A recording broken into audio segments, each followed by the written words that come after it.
What's up, my beautiful ladies? It's your girl Drea. Haven't done a video for you girls in a long time, so figured I'd get one done now that summer is officially on its way.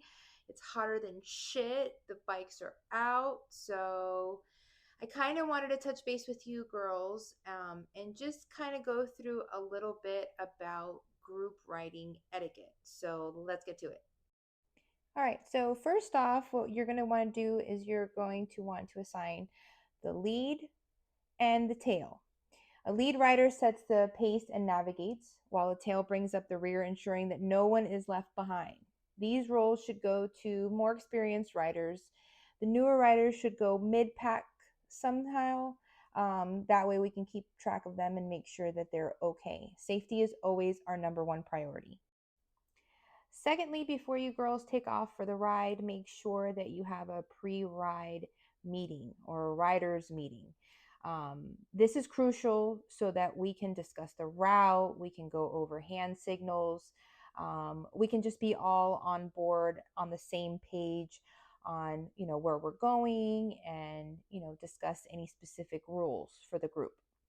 Make sure everybody knows the plan, where we're going, and any stops along the way to our final destination. Okay, so now that the riding meeting is concluded, the next step is to make sure that everybody understands to stay in a staggered formation. That means, let's pretend these are bikes, right? There's 3 of them. All right, so here's the lead going to the left of the lane. The next one is right behind them, but to the right on that same lane. And then this next one after her would be right behind the leader. That's staggered formation. This is just a standard formation for group rides where riders alternate positions in the lake, creating a safe distance between bikes and allowing for better visibility and maneuverability. But Drea, I want to ride right next to my friend, like right here, so I could just be like, boop. Why can't I do that? Because you can't. You shouldn't. We need to have a safe following distance. That's why we stay in the staggered formation and you give the girl in front of you or the person in front of you enough space just in case anything happens. No one needs to ride next to each other. We can go up to the red light and then go boop if you want to. But if you're going in a turn, especially in turns, you should not be right next to each other. Trust me, girls, when you're in a turn, you don't want somebody right there on the heels of your back tire or like right there next to you. You need enough space to be able to execute the turn completely and safely. You don't need somebody on your ass potentially causing you to crash. Trust me, I almost lost my leg. So let's not do that. Also, another thing that's really concerning is the weaving in and out of the line. If you're in mid-pack, stay mid-pack.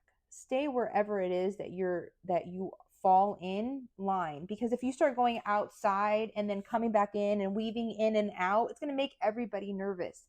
And that actually increases everybody's risk of injury or a fuck up or anything like that. So just stay where you fall in that line. When you get to the next stop, if you want to go in front of somebody, hey, can I go in front of you? That's just a proper way of just alerting everybody this is what I'm doing. Otherwise, everybody's going to be like, what the fuck is she doing? Which brings me to my next point. If you can, please resist reckless behavior. I myself can't wheelie, but let's just say we're on a group ride and somebody decides to pop a wheelie. Woo-hoo! I bet, get it, girl. But what happens if you come down from that wheelie wrong?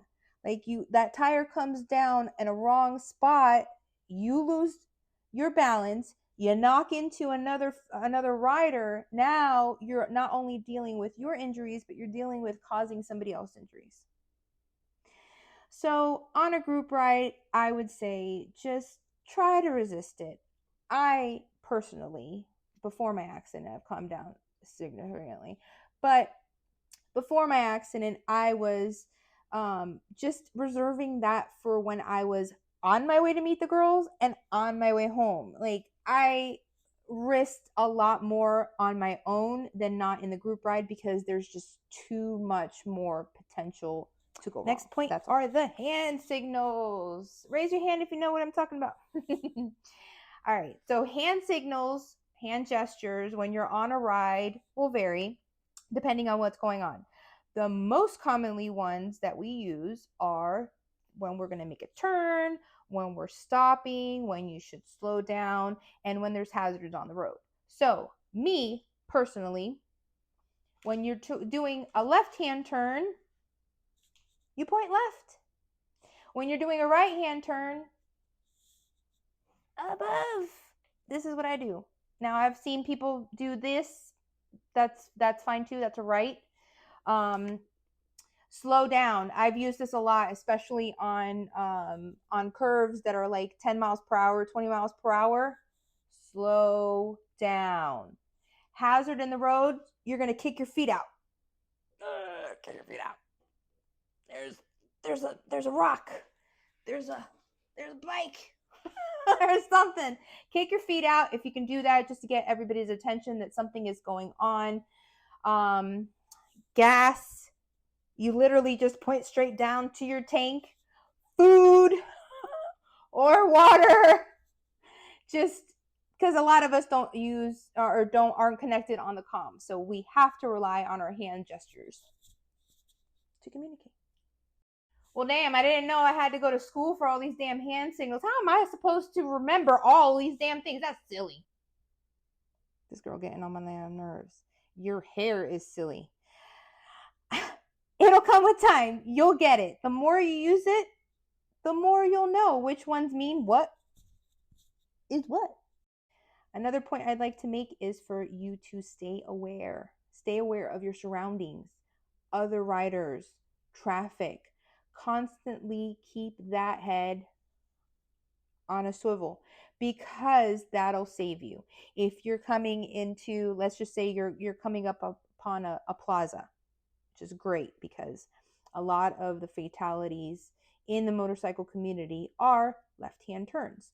Some asshole decided that he didn't want to freaking wait, and he just decided to zoom on out, left-hand turn into a plaza while you're just merrily riding along.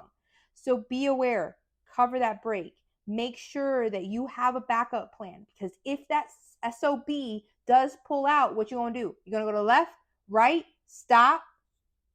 So my recommendation is cover that brake, not touch it, cover that brake, decelerate just a little bit so that just in case you will have enough time to react and you have a backup plan and you can move around the way that you need to, because these don't understand the speed that we're going. Are you still with me? I promise I'm almost done. I just have a few more points. The next 2 points, I'm just going to bring it together and say, take breaks and hydrate. I myself live in Florida. It is like Satan's asshole of how hot it is over here. So make sure that you hydrate and you take breaks. It's okay. Like, you're riding an hour, 45 minutes, blah, blah, blah. See a gas station. Let's just pull up. Let's drink some water. Make sure we got enough gas. Stretch those legs, your booties, and your knees. For us older ladies, we'll thank you later. I like how you think. So I'm going to touch on the next one. Stay together.